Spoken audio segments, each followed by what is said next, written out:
근데 지금 맹인하고 이 얘기 너무너무 많은, 우리가 그냥 외우려도 외우는 말씀이잖아요. 그죠? 근데 바쁜 여러분들에서 한가한 제가 왜 이랬을까 또.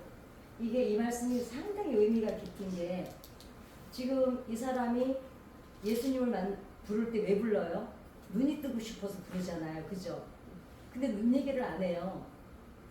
예수님이 막 소리 지를 때 제 눈 좀 고쳐주세요 이러지를 않아요. 뭐라 그래요? 나를 불쌍히 여기고. 불쌍히 여기서는 지금 마음을 얘기하는 거예요? 현상을 얘기하는 거예요? 마음을 얘기하고 있어요. 마음을. 자기 심정을 얘기하고 있어요. 근데 그 이후에 또 예수님 대답을 한번 보세요. 너 눈 뜨고 싶구나. 그래 넌 눈 때문에 골치 힘들었지? 이렇게 묻지를 않으세요. 예수님은 눈 얘기를 지금 한마디도 안 하세요. 그죠? 뭐라 그러시냐면은, 너 그래 영희야, 아니 강영희 집사님, 내가 너한테 뭐 해줄까? 지금 뭘 얘기하냐면요, 마음에 네 원하는 거를 물어봐요. 그죠? 현상을 얘기하지 않으세요. 제가 이 성경을 제가 이제 설교를 할 때 계속 심리학을 하잖아요. 그러니까 이제 그거는 오늘 꼭 짚고 넘어가 드리려고요.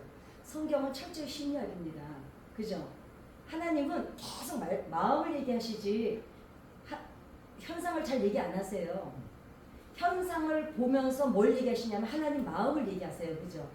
저는 제가 2002년도에 상담을 시작을 했거든요. 공부를. 근데 그때 너무 놀랬던 게 있어요. 공부를 하러 갔는데 우리 교수님부터요, 이 사람들이 멀쩡한 사람이 상담을 공부하러 온 사람들이 없어요.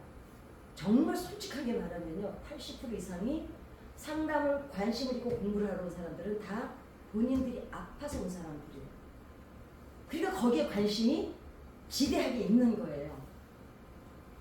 보면은, 그리고 또 한 가지는 상담사 공부를 하고 우리 교수님도 계시고 그러지만은, 다 그럼 상담사 정도가 되고 다 슈퍼바이저 과정 끝내고 박사 과정 끝내고 다 이런 사람들이면은 완전히 100% 이제 심리에 관해서는 본인 심리는 자유해야 되잖아요.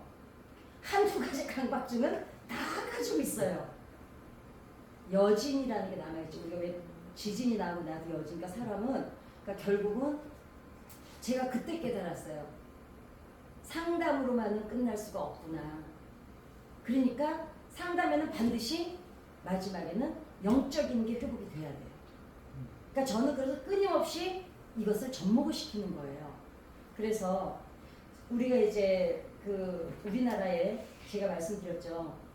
전 세계에서 노인 자살, 청소년 자살, 우울증 자살률이 제 세계 1위를 딱 한 해인가 빼고는요, 계속 지금 OECD 국가에서 1위예요.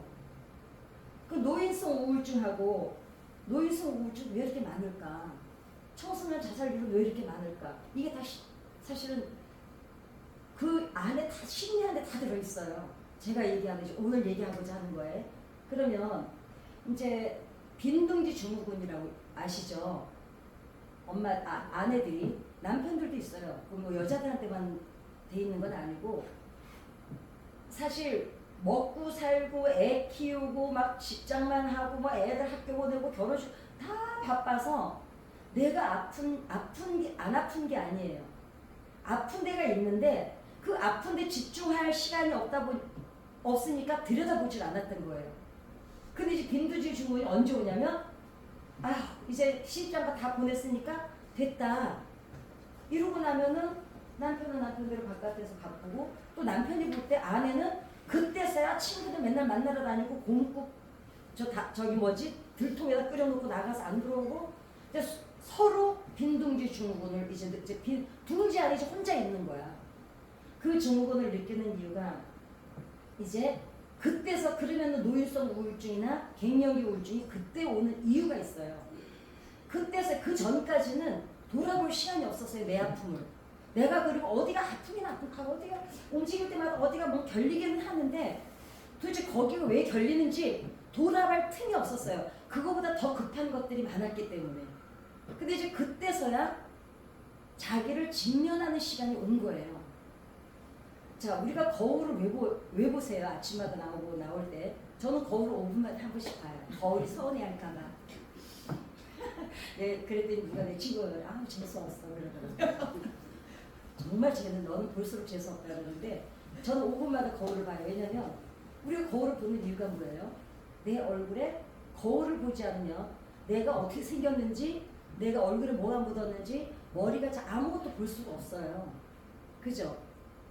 거울을 보는 이유는 나를 정확히 보기 위해서입니다. 그 내면은 그러면은 사람들이 안 들여다보죠. 그러니까 내면을 안 들여다보니까 내가 어디가 아픈지 모르고 아프고 있는 거예요. 앓고 있는 거예요. 그 다음에 이럴 때 있지 않나요? 어느 날인가 내가 멀쩡하게, 아주 멀쩡하게 점잖게 잘 있어요. 그냥 뭐 실수도 안 하고 뭐 그럭저럭 잘 지내는데 어느 한순간에 딱 내가 끈을 놓칠 때가 있어요. 화를 안 내도 되는데 얘를 화를 냈다든가 어찌됐든 내가 무슨 행동을 하고 돌아서서 되게 애들 말 맞다가 쪽팔릴 때가 있어요. 그때 본인들이 어떻게 생각하세요? 내가 왜 또 그랬지? 내가 이런 짓을 왜 했지? 그게 어디선가는 원인이 있으니까 그 행동이 나오는 거거든요. 또 한 가지는 화를 낼 때 막 화를 내고 나서 대부분 화를 냈더니 너무 살 것 같아. 이럴 때가 많으세요? 내가 그냥 그때 좀 참을 걸. 이럴 때가 많으세요?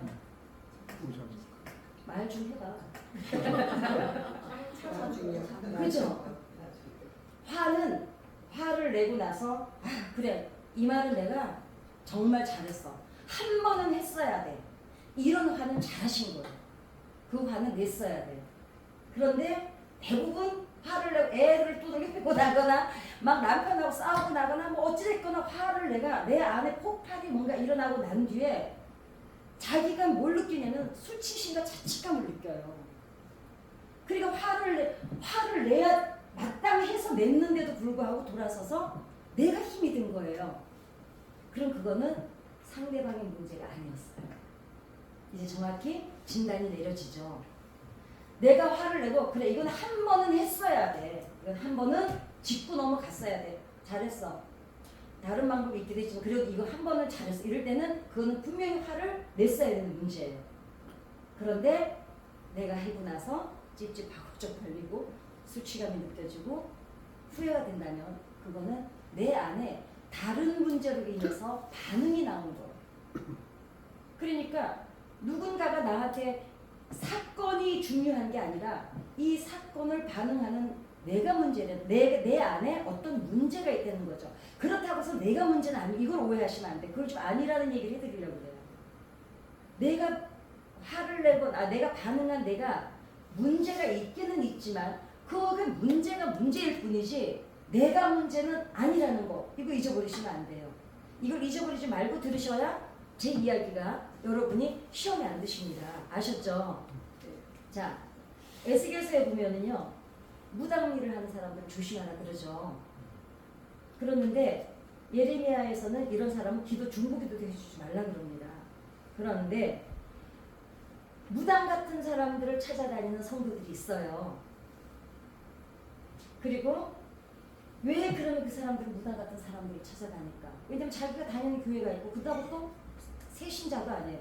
새신자는요 무당 같은 사람 안 찾아다녀요. 왜냐면 누군지를 몰라가지고. 그런가 아닌 줄 알면서 찾아다니는 사람들이 누구냐면 아는 사람들이에요. 그러면 알만한 사람들이 우리가 아이들을 야단치고 사람들한테 이렇게 말하잖아요.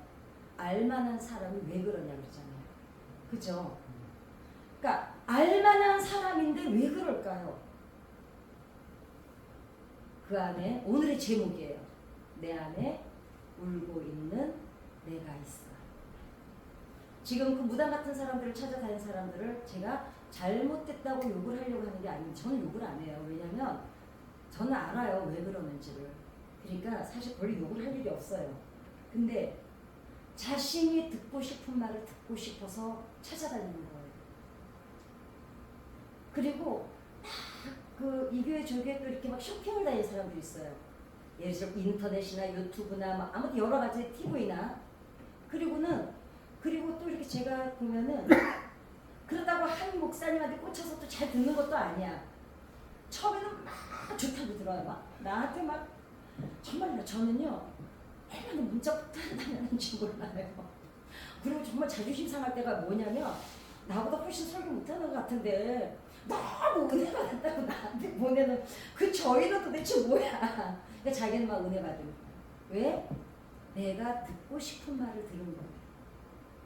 그러면 목사님의 설교가 문제일까요? 그렇게 돌아다니는 사람들이 문제일까요? 문제라고는 할 수 없지만 그 사람 안에 그 사람이 문제가 아니라 그 사람 안에 있는 문제가 해소가 안 돼서 그런 거예요. 그래서 자기 속이 채워지질 않으니까 그냥 여기도 직접 저기도 직접 그러니까 공중부양을 하고 다니는 거예요. 땅에 발을 못 붙이고. 그러니까 허당끼를 가지고 사는 거예요. 그러니까 우리가 볼 때는 아유 왜 저래 이러지만은 본인은 얼마나 힘들겠냐고요. 저는 제가 사람들한테 늘 그 이야기를 해요. 넘어진 사람이 힘들겠니? 그 사람을 잡아서 일으켜 주는 사람이 힘들겠니? 넘어진 사람이 더 힘듭니다. 여기까지만 우리가 알아도 우리가 남들을 보면서 좀 속이 더 편안해져요. 왜냐? 그전에는 왜 저래 이랬던 게 이제는 아유 어떤 생각이 들어요? 저 사람이 문제가 아니라 저 안에 저 사람이 뭔가 문제가 있나 보다. 벌써 이렇게 되면 어때요? 내가 너그러워져. 내가 너그러워지니까 누가 편안해져요? 내가 편안해져요. 그러니까 나 좋다고 하는 거예요. 나 좋다고. 나 좋다고. 그래서 설교자마다 주신 달란트가 다르잖아요. 우리 교회에도 여러 교육자들이 계시지만 그분들이 같은 성경을 가지고 같은 이야기지만 그분들의 스타일대로 말씀을 접근해서 여러분들에게 말씀을 전해요. 그죠? 그렇기 때문에 우리가 또 식단도 어때요? 음식도 꼭 한 가지만 먹지를 않잖아요. 학교에 가서 수업도 산수, 국어 뭐 이런 다 과목마다 배워야 균형이 잡히듯이 사실은 우리가 그 균형 잡힌 우리가 신앙생활을 하기 위해서는 반드시 오늘 제가 드리는 말씀 오늘은 조금 기도가 할 시간이 없더라도 이 얘기는 꼭 글쎄 오늘 정말 제가 고민하고 준비를 했어요. 그러니까 한번 우리가 오늘 이걸 좀 나눠서 봤으면 좋겠습니다. 그러니까 결국은 내 속이 비어있는 사람들의 또 특징이 뭐가 있냐면 저는 이제 어떤 집을 가면 그 집의 인테리어를 막 이렇게 꾸며놓은 거로 봐요. 근데 제가 전에는 몰랐었어요. 예전에 제가 우리 집이 되게 넓은 집에 살 때가 있었거든요. 벽이 한 뼘도 비어있는 데가 없었어요. 한 뼘 이렇게 그림을 걸어놓고 조금만 틈새가 보여도 거기다가 무슨 꽃이라도 하나 갖다가 채워야 돼. 계속 어딘가를 채우는 거예요. 그러니까 막 벽이 하나도 뭐 빈틈이 없어요. 심지어는 그 우리 왜 이제 베란다 창 있잖아요. 거기에도 뭔가를 갖다 다 붙여놔요. 하다 장롱이 하얀색이면요, 그 장롱에 막 땅 있고 막. 그러니까 근데 제가 상담을 공부하고 나서 제 살림을 쫙 보니까 숨이 막혀서 죽을 것 같아요. 그러니까 내 안을 채워지지가 않으니까 자꾸 무엇인가를 갖다 거는데 그게 거기다 건다고 내 안에 갈증이 해소가 되냐고요. 해소가 안 됩니다. 근데 어떤 집을 가보면 모델하우스처럼 해놓고 사는 집이 있어요. 근데 사실 그 여자들의 이렇게 살림살이를 보면 거의 이렇게 조금 보입니다.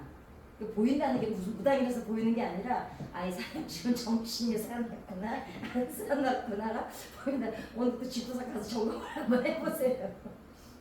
그래서 사람들이 왜 설교를 심리학적으로 접근을 하느냐. 그러니까 성경을 제가 상담을 2002년도에 시작하고 신학 공부를 2013년도에 시작을 했잖아요. 신학교로 갔잖아요. 그러니까 그리고 나서 깨달았어요. 하나님은 끊임없이 마음을 얘기하시지 현상을 별로 얘기를 안 하세요. 하나님은 거의 말씀이 쭉 보면 70~80%가 마음을 끊임없이 얘기하고 계신데 뭐라 그랬습니까? 사람들은 외모를 보지만 나는 너희들의 중심을 본다고 그러죠. 그래서 결국은 하나님을 앞에 우리가 하나님과 나와 인격적인 만남을 갖는다라는 거는 심리학적으로 접근을 할 수밖에 없다는 걸 깨달았습니다. 그래서 예전에는 사람들이 막 그렇게 말씀을 찾아다니면 막 야단치고 욕했어요. 근데 이제 제가 알고 나니까 저 사람이 위로가 받고 싶은 거예요. 우리 담임 목사님 설교가 마음에 안 드는 게 아니에요. 그냥 위로가 받고 싶으니까 자꾸 막 계속 그 위로를 받을 만한 곳을 그냥 쇼핑을 하듯이 찾아다니는 거예요. 그러면은 한 사람이, 한 목사님이, 저 목사님이 위로를 확 주느냐? 잠깐 몇 마디가 마음에 들어. 그러면은 그 목사님이 계속 위로해 주시냐? 아니에요.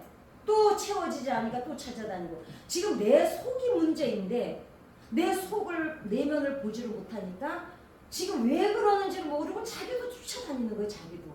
그러니까 본인은 얼마나 바쁘겠냐고요. 여러분, 우리 교회 한 군데 보는데도 얼마나 바쁜데 여기저기 돌아다녀야지, 먹고 살아야지. 그러니까 그런 사람들은 뭐가 있냐면은 자기가 뭐 때문에 그런지도 모르고 너무 목마름에 시달리는 거예요. 그러니까 참 짠하죠. 그러니까 우리가 마음속에 상처를 그냥 두면 상처들은 그게 계속 염증 반응을 일으킵니다. 그래서 그 염증 반응이 결국 온몸에 혈관을 통해서 퍼지고 나면 암도 되고 뭐 별의별 병이 다 되잖아요. 그러니까 결국은 우리 안에 쓴뿌리를 뽑아내지 않으면, 그래 뽑아내진 않더라도 내가 알고 있지를 못하면 대처를 할 수가 없습니다. 그래서 그 대처하는 방법도 이제 오늘 나눠보려고 합니다. 그래서 예전에는 아무튼 우리가 정서적인 병을 우리가 정신병으로 취급을 많이 했죠. 제가 지금도 잊어버리지 않는 게 처음에 제가 하나님 앞에 돌아와서 오살리 기도를 그냥 올라갔었거든요. 그 기도하는 게 너무 좋아가지고. 근데 거기는 의자가 이렇게 쫙 있으면 앞에는 강대상 앞에는 그냥 막 자리 깔고 앉아 있잖아요. 그때 보니까 그렇게 막 안찰 기도를 그러죠.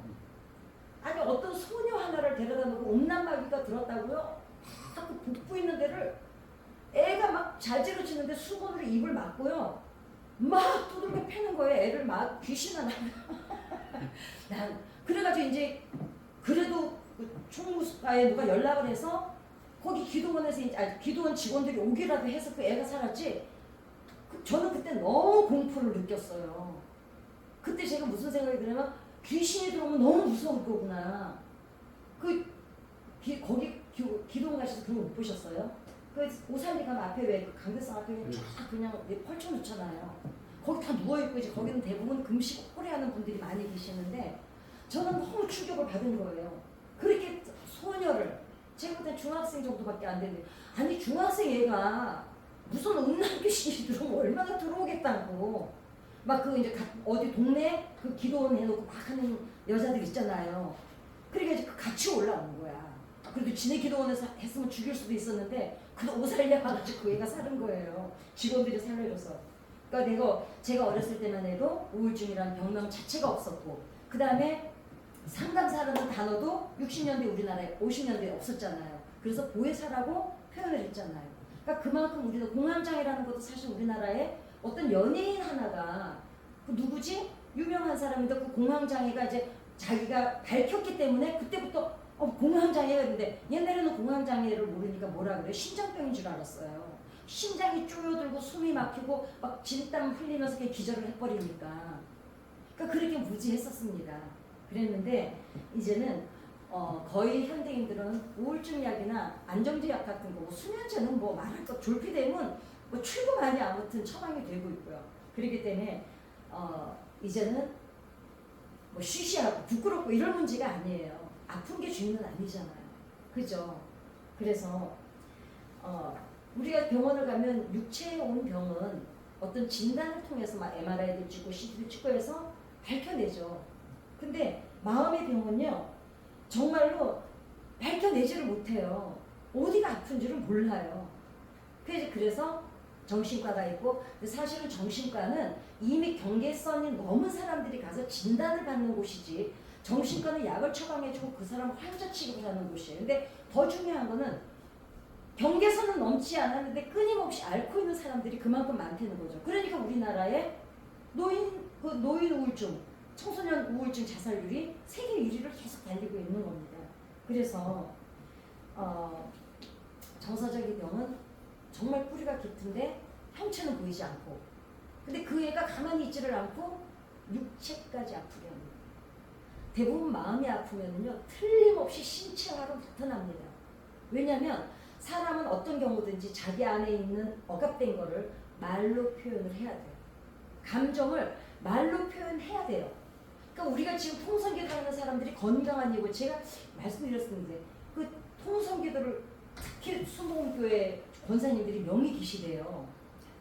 근데 그게 심리학적으로 맞아요. 왜냐하면 여자들은 하루에 25,000마디를 해야 되고 남자는 하루에 15,000마디를 하는데, 여자들은 말을 25,000마디를 다 못하면 전화 통화 끊으면서 그러잖아요. 야, 긴 얘기는 내일 다시 만나서 다시 해. 이러잖아요.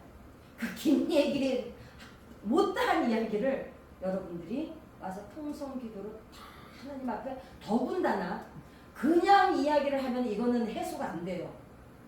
그런데 대상이 있잖아요. 더 중요한 거는 하나님은 입이 무거우셔갖고요 절대로 뭔 얘기라도 비밀 누설을 안 하세요. 그러니 이렇게 안전한 곳이 어디 있냐고요. 그래서 사실 통성기도는 우리 삶에 너무너무 정말 얼마나 유익을 주는 정도를 넘어서서 약입니다. 약. 제가 볼 땐 최고의 약인 것 같아요. 그러면 또 한 가지. 그럼 마음의 병은 영적인 것일까요? 어떻게, 아니 괜찮아요. 오늘은 뭐 한 10시에 끝나시면 네. 마음의 병은 영적인 걸까요? 어떻게 생각하세요? 아니 그냥 막 얘기해 보세요. 좀 생각을 하고 얘기해. 그래도 덮어놓고 얘기하지 말고. 네, 관련은 있지만 아주 관련이 없는 건 아니에요. 연관은 있지만, 연관은 있어요. 왜냐면 마지막에 결국은 정서적인 병은 보이지 않는 거잖아요. 영도 보이지 않는 거잖아요. 그러나 마귀의 역사는 아닙니다. 예, 이거를 분명히 알아야 돼요. 근데 우리 옛날에는 그 아까 안철 기도하는 그 사람처럼 마귀의 역사라고 그러니까 난 무서웠어요. 그래서 하나님께서는 육체도 지으셨지만 마음을 하나님이 지으셨잖아요. 그러니까 마음이 아픈 거는 그냥 마음이 아픈 거지 마귀 역사는 아니라는 거죠. 귀신 역사가 아니라는 거예요. 근데 아직도 우울증을요 귀신 들렸다고 하는 분들 계세요. 이제 뭐 그거는 그분의 신념이니까 뭐라고 할 수는 없지만 까놓고 얘기하면 무시한 겁니다. 제가 이런 단어는 별로 안 쓰려고 하는데, 왜냐면 재수없다 그럴까봐 안 하는데 그건 이제 정말 무지의 수치죠. 왜냐면 자기도 우울증까지는 안 걸려봤겠지만 우울감을 안 느껴볼 수가 없어요. 아니 인생을 사는 게 울적하지 않은 적이 왜 없어요. 그죠? 정말 어떤 때는요 날이면 날마다 울적해요. 날이면 날마다. 아니 문제 터져가지고요 해결 안 될 때는요 차라리 사는 것보다는 죽는 게 나을 정도로 힘들어요. 그러니까 그게 더 가서 우울증까지 안 가서 그렇지, 우울감에 빠지는 거는요 누구나 겪어요. 근데도 자기도 겪으면서도 뭐라 그래요? 그거 뭐 귀신 역사라고 그래. 어떻게 이제 할 말이 없죠. 그러면 위로는 육체가 받을까요? 마음이 받는 영역일까요? 응? 아니 괜찮은 말이 마음이 또 한번 생각을 해도 얘기해보라. 그냥 덮어놓고 하지 말고. 아니 그 마음. 가만히. 마음. 예, 마음이 받죠. 제가 흥분하고 목이 말라요. 위로는 정서적인 영역이기 때문에 마음이 받는 건 맞아요. 그런데 마음이 병들면 어디로 나타난다겠습니까? 신체화로 나타나죠. 그러니까 신체화로 나타나기 때문에 육체도 함께 위로를 받아요. 아셨죠? 그러니까 위로는 꼭 내 정신만 받는 게 아니에요. 우리가 막 어디 힘들다가도 위로받고 나면 다음날 벌써 일어나잖아요. 살 것 같네? 그죠? 마음이 아프면 육체도 아파요. 그 육신이 아프면 마음이 같이 아파요. 그러니까 마음과 육체는 분리가 될 수가 없어요. 그러니까 위로는 우리가, 왜냐면 알아 누워서 막 그냥 막 속상해서 머리 끝내고 누워 있었는데 누가 와서 뭐 이제 사과해야 될 사람이 사과를 안 되거나 뭐 이제 어떤 화해가 이루어지거나 막 이러면 뭐 자식이 속색해서 머리 묶고 차라리 내가 너를 낳고 미역국 왜 먹었냐 죽어버리겠다 이랬던 엄마가 엄마 잘못했으면 어쩌고 하면은 그 엄마가 알아두고 딱 그때 일어나잖아요. 마음이 치유가 되면서 몸도 같이 치유가 일어나거든요. 그래서 마음과 육체는 하나입니다. 그 다음 믿음이 좋은지 그리고 이제 믿음이 좋은지 나쁜지 뭘로 알아요? 이렇게 짚고 넘어가면 여러분이 나중에 여러분을 점검할 때 되게 좋아요. 이거 내가 지금 덮어놓고 물어보고 나도 지금 바쁜데 뭐하려고 물어보겠어 지금. 나도 그냥 쭉쭉 읽고 끝내버리고 빨리 기도하고 집에 가 쉬는 게 낫지. 저 아침에 7시부터 일어나서 지금도 노동 중이에요. 믿음의 문제는요. 육체의 영역이 아니에요. 그죠? 마음의 영역이에요. 그러니까 저 사람이 믿음이 좋아? 나빠? 이거를 우리가 뭘 보고 알아요? 그 사람이 행동하는 걸 보고 있으니까 육체도 영역은 있지만 중요한 거는 마음의 영역이 믿음이기 때문에 결국은 이 믿음의 문제가 마음의 문제가 해결이 안 되면 믿음의 문제가 해결이 안 돼요. 그렇죠? 아까 그 연세 직분이 있는 분인데 그 말씀을 찾아다니잖아요. 새신자가 그러질 않는다니까요. 그러니까 그분이 왜 그러냐면 70이 다 돼가고 80이 돼가도록 아직 이게 해소가 안 되는 거예요. 그러면은 60살 자식들 시집장가 보낼 때까지는 자기도 그러질 않았대요. 그건 왜 그래요? 자기 상처를 직면할 여유가 없었어요. 키우고 먹고 살고 살림하고 아내 노릇하고 엄마 노릇하고 다 해내고 나서 빈둥지 증후군을 느끼고 갱년기가 오고 나서 이제는 이만하면 되었다 하고 그때서야 자기를 거울로 보게 된 거예요. 그동안은 거울로 얼굴만 보고 내 몸만 봤는데 이제 갱년기 증세가 오고 이제 빈둥지 증후군 그 나이대가 오니까 거울로 내 내면을 보게 된 거예요. 그러니까 이제 그때부터 하나 둘 그동안은 아팠는데도 아픈지를 모르고 살았던 이 아픈 게 스물스물 계속 올라오고 있는 거예요. 이제 여기도 아프고 저기도. 그 예전에 이렇게 왜 그런 경우 많아서 우리나라가 하도 어려웠을 때는 부부가 막 정말 지독하게 일을 해서 부자가 돼요. 그러고 나서 둘 중에 하나가 꼭 죽어요. 그런 경우 저는 많이 봤어요. 뭐 암이 걸렸다든가 뭐 아무튼 뭐 쓰러졌다든가 갑자기. 그게 언제냐면은 안 아팠던 게 아니야. 이 먹고 사는 거에 총 에너지를 여기다 갖다 쏟아붓느라고 내가 아픈데 이거를 아픈 거를 거기다가 미처 느끼지 못하고 살다가 병을 놓쳐버린 거예요. 그러니까 안 아팠던 게 아닌 거죠. 자, 그러면은 이제 정서적인 거를 이제는 심리학에서 이제는 심리학을 설교에서 다뤄야 되는 이유를 말씀을 드리겠습니다. 농사를 짓는 경우를 보겠는데요. 농사를 짓기 전에 농군이 밭의 토양을 점검해요, 안 해요? 점검을 합니다. 그래서 올해는 거름을 어떻게 하고 쭉 나오죠. 그러면은 같은 밭 그렇게 점검을 하고 밭에다 같은 모종 같은 씨앗 다 갖다 심는데 어떤 밭은 100배의 결실을 맺고 어떤 밭은 심은 것만큼도 거두지를 못해요. 그죠? 그럼 밭의 문제일까요? 농사꾼의 문제일까요? 묻는 거 싫죠? 싫으니까 그냥 박 얘기할까? 첫 번째는 농사꾼의 문제일 수도 있어요. 왜냐면 농사의 전문가라면 그 토양에 점검을 다 해야 되는데 그러나 농사꾼은 10%의 책임밖에 없습니다. 그렇게 했는데도 불구하고 갈아엎었는데도 불구하고 100배 결실을 내지 못한 거는 땅의 문제죠. 즉 본질의 문제입니다. 그럼 두 번째, 아이들이 똑같은 교실에서 공부를 다 똑같이 하잖아요. 담임은 하나예요. 같은 과목 똑같이 공부를 하는데 어떤 애는 서울대 들어가고 어떤 애는 계속 낙제해가지고 그냥 못 가요. 담임이 문제예요? 학교가 문제예요? 애가 문제예요? 학생이 문제예요. 그렇죠. 그럼 학생이 문제입니다. 자, 그럼 우리 교회에서 주일날 우리 목사님 설교를 똑같이 듣잖아요. 그죠? 똑같이 들었는데 어떤 사람은 깨닫고 은혜 받고 변화가 일어나는데 어떤 사람은 알아듣지도 못하고 갈증만 돼서 아니 우리 목사님은 설교를 점점 맨날 읽기만 하는지 모르겠냐고 나한테 문의를 해. 나보고 어떡하라고. 그렇죠? 안 그래요? 왜냐면 제가 아는 사람들이 유튜브로 우리 목사님 설교를 저 때문에 많이 보는 사람들이 있어요. 이제 유튜브로. 그래 우리 남편도 뭐라냐면 언제 한번 목사님이 그 다른 교회 가서 부흥회하신 거를 영상을 찾아봤나 봐요. 반 해가지고요 빵을 사서 보내서 내 목사님 갖다 드렸어요. 이렇게 훌륭한 목사님 잘 처음 봤다는 거예요. 이렇게 영성이 막 영적인 파워가 세고 말씀이 그렇게 좋고 열정적으로 전하는 이 목사님이 아니 왜 거기서는 부목사님 같이 설교를 안 하는 거야. 이거 우리 목사님 아시면 어떡하지? 우리 목사 그러면서 하는 말이 그 엄규 목사님은 자기 마음대로 설교하게 좀 해드리래.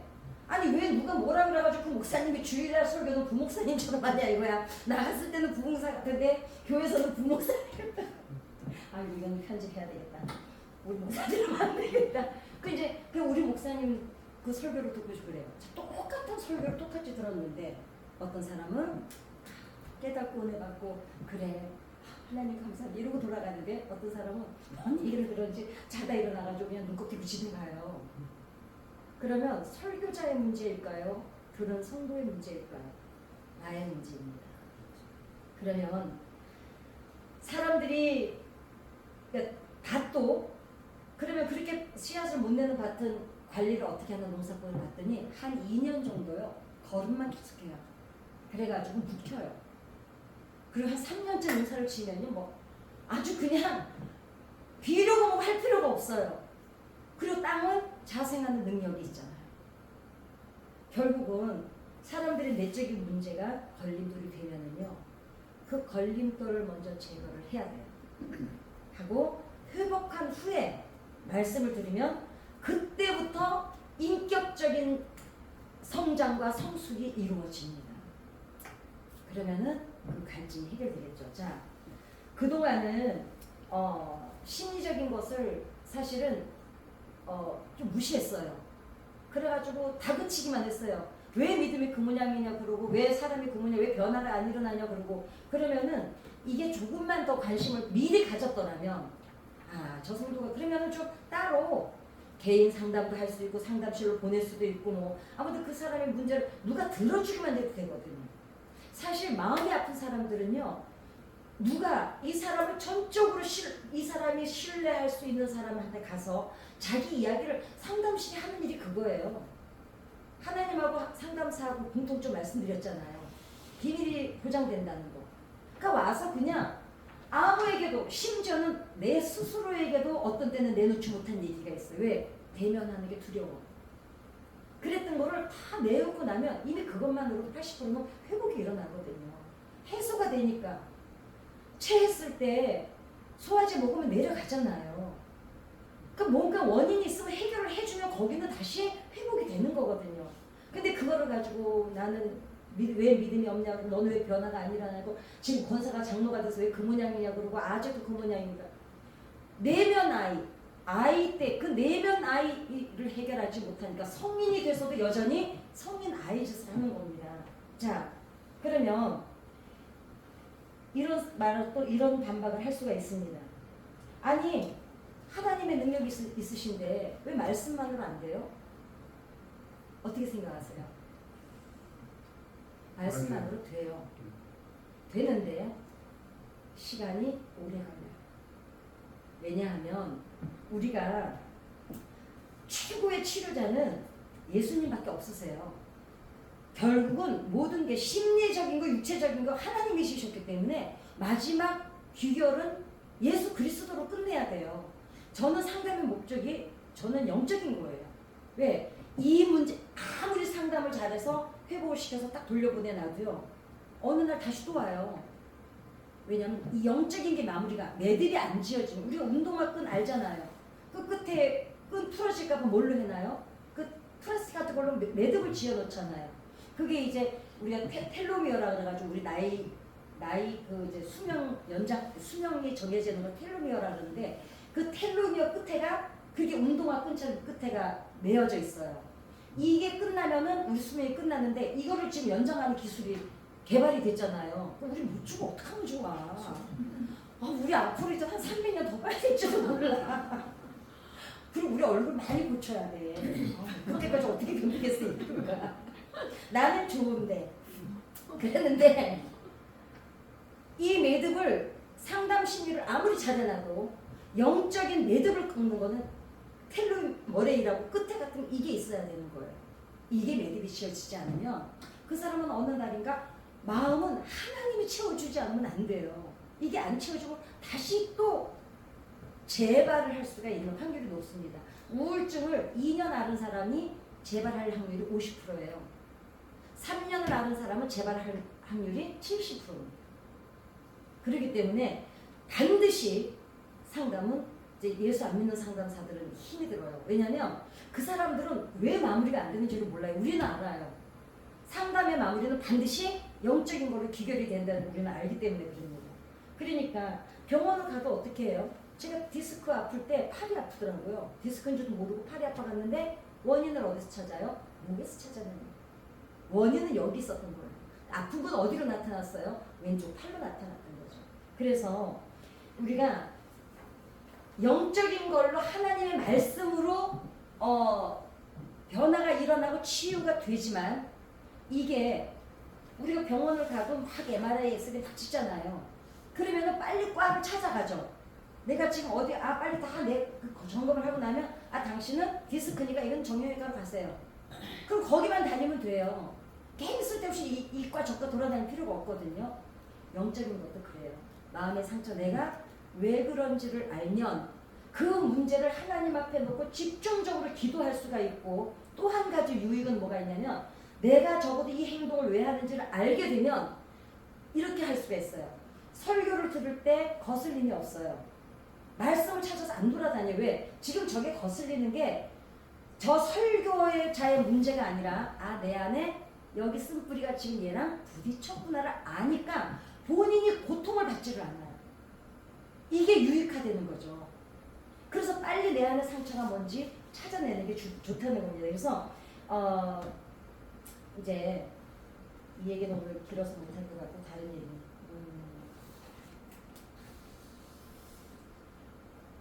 그래요. 제가 어떤 그 불안형 애착을 가진 자매님을 하나 상담을 한 적이 있어요. 연애를 오래 못해요. 불안형 애착은 어떤 특징을 가지고 있냐면 집착하고 매달려요. 여기서 받고 싶었던 사랑을 못 받은 거를 다른 사람한테는 너무너무 괜찮아요. 자기가 관계없는 사람한테는. 근데 자기가 애착을 갖는 사람 하나를 붙잡으면 목숨을 걸고 매달립니다. 그러니까 막 지나치게 남자한테 막 매달리고 그냥 집착하고 그 스토커도 그게 발전이 된 거예요. 그래 나중에는 환청까지 듣고 하잖아요. 이제 망상장애 복구. 그러니까 그 자매 보고 제가 그랬어요. 그 남자를 너무너무 못 잊어. 그 남자 없으면 죽을 것 같아. 근데 그 놈이 얘한테 잘했냐? 학대받던 아이예요. 그 남자한테. 내가 그 남자한테 왜 그러냐니까 그 남자는 자기를 사랑하지 않는 걸 안돼요. 근데 왜 그 남자를 못 잊고 쫓아다니냐 그랬더니 자기가 그 사람을 사랑한대요. 그 학대를 당하면서도요. 그리고 내가 저 사람은 품어주지 않으면 안 된다는 거예요. 이게 자기가 받고 싶었던 사랑이거든요. 그래서 제가 결국은 이제 나아졌어요. 이제 괜찮아졌어요. 전도까지 했으니까. 그래서 그 자매한테 그 얘기를 했어요. 너는 지금 허상을 쫓고 있는 거다. 그 허상이 어떤 허상이냐면 내가 저 남자를 사랑하는 게 아니에요. 이 자매는 지금. 내가 어렸을 때 누군가에게 내가 사랑하던 사람에게 받지 못한 사랑을 이 사랑하는 대상을 만나서 이 사람에게 받아야 되겠다라는 그 강박이 너무 강한 거예요. 이거 놓치면은 이거 놓쳐가지고 지금까지 힘들었는데 이거까지 놓치면 큰일 나는 거예요. 내 인생이. 그러니까 거기에 집착을 하는 거예요. 그래서 이제 그거는 이제 그 얘기까지 제가 해서 이제 결론 대처 방안을 말씀을 드릴게요. 그러면 어떻게 기도해야 되냐? 제가 진짜 좋은 방법을 알려드릴게요. 여러분 이제 어떤 때 어떤 관계 때문에 막 힘들고 이래서 막 기도를 와서 하다 보면 어느 부분에 딱 가가지고 울컥해가지고 막 서러워서 눈물 날 때 있지 않으세요? 그러면서 어떤 아픔이 떠오를 때 있지 않으세요? 그러니까 기도는 딴 거 하고 있었는데 갑자기 다른 걸로 서러워 본 적 있으세요? 내가 물멍동을 생각해봐. 지금 아무 생각 없이 앉아있는 것 같아가지고 내가 물을 먹고 여유를 주는 거야. 그럴 때 있어요. 아마 여러분들은 인식을 못했겠지만 그냥 기도를 하다가 그 똑같은 기도를 매일 와서 하는데 어떤 날은 뭔가 딱 부딪혀서 막 깊이 아파서 울 때가 있어요. 그 하나님 성령님께서 지금 네가 여기가 아프다고 알려주시는 거예요. 상담실을 안 오니 내가 이렇게 가르쳐 주는 거예요. 그렇게 무료 상담해 준다고 해도 안 오니 어떡해. 그 다음에 문제를 건강하게, 그러니까 문제 때문에 내가 이 행동을 해요. 그럼 내가 이 행동을 하는 게 내가 왜 일어나를 하지 말고 내가 지금 이 문제 때문에 이 행동이 나오는구나. 그러니까 자기 인식 능력이 뛰어나게 돼요.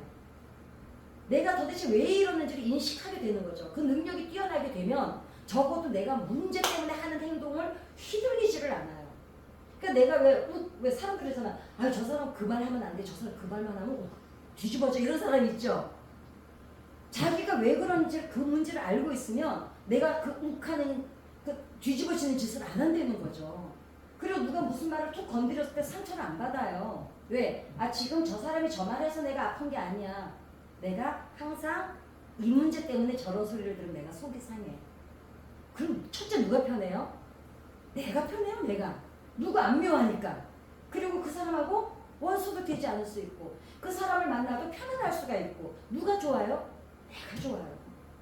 그래서 제가 우창창 이렇게 얘기를 해야 그 다음에 내 안의 감정을 적어도 여러분 좀 돌아봐 주세요. 적어도 여러분 안에 나는 뭐 괜찮은데 난 건강 그러면 다른 사람 아픔을 돌아봐 주면 돼요. 근데 여러분 누구나 100% 건강한 사람 없고 100% 행복한 사람 없고 100% 멀쩡한 사람 없습니다. 그런데 우리는 그런 100% 행복해야 될 이유가 없어요.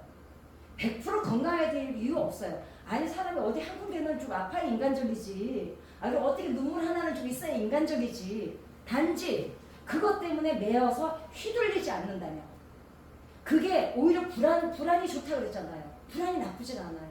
경계선만 안 넘으면 불안하기 때문에 준비하고 불안하기 때문에 내가 무엇인가를 어찌됐거나 그 불안 때문에 동력이 된다면 그건 건강하게 사용하는 거죠.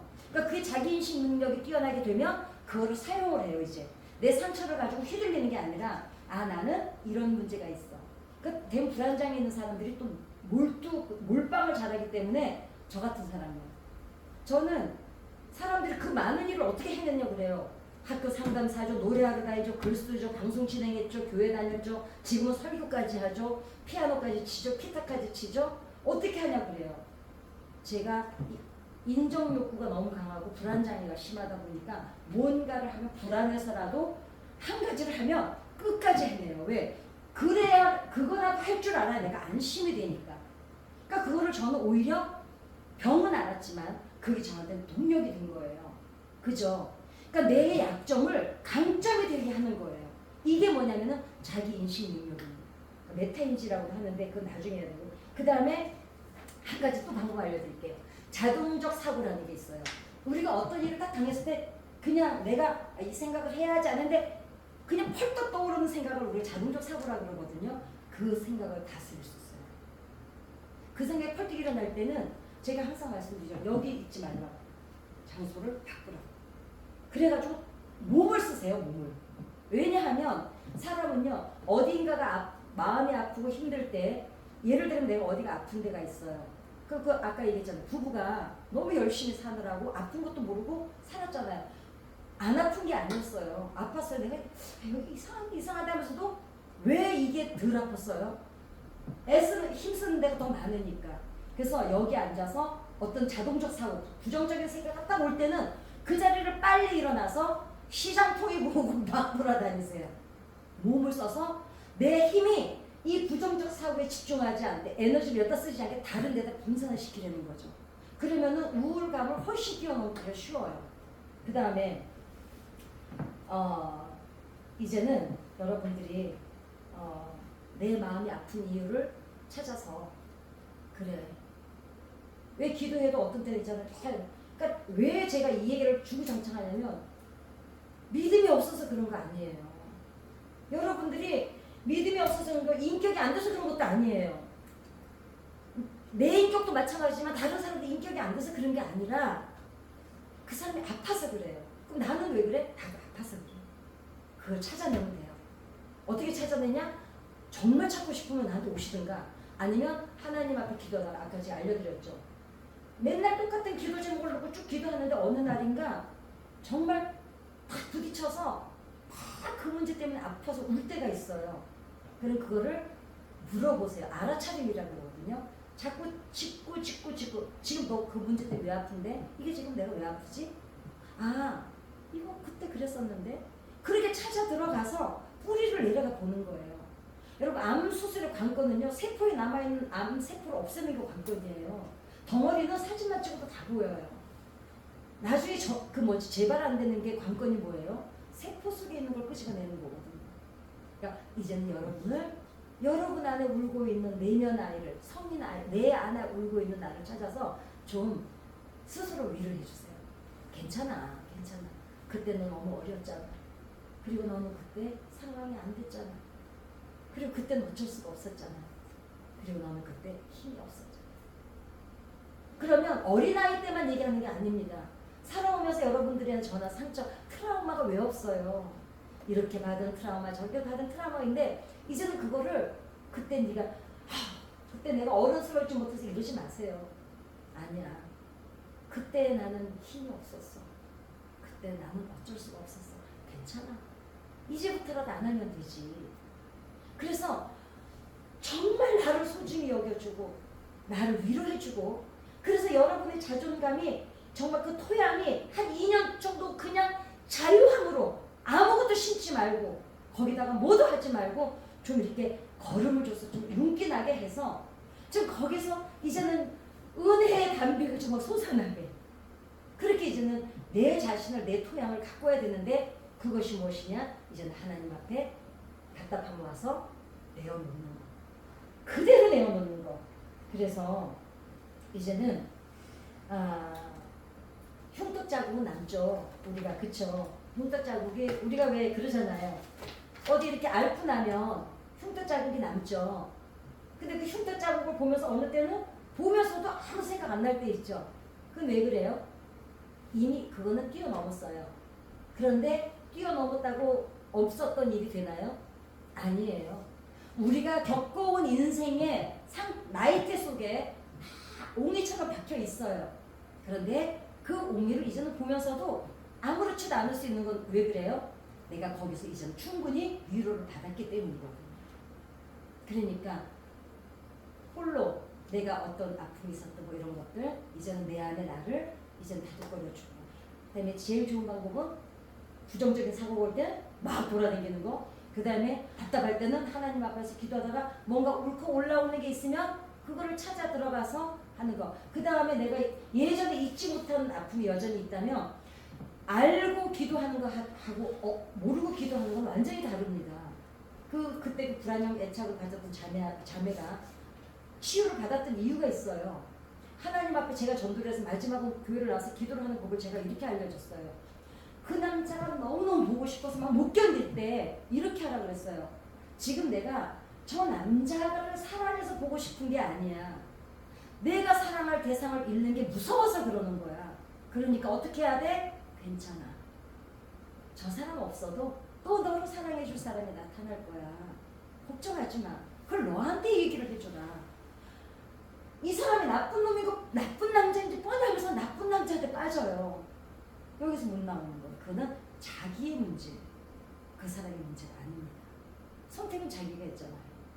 그러니까 여러분과 제가 이제 오늘 이제 이 이야기를 제가 마무리 지으면서 예수님이 하신 말씀을 다시 한번 이제 상기해 봅니다. 내가 너에게 가슴이 울컥해요. 은수가 내가 너한테 우려주기를 원하니 영리야 내가 너한테 우려주기를 원하니 오늘 예수님이 여러분들에게 그렇게 물으시거든. 하나님 보기를 원하니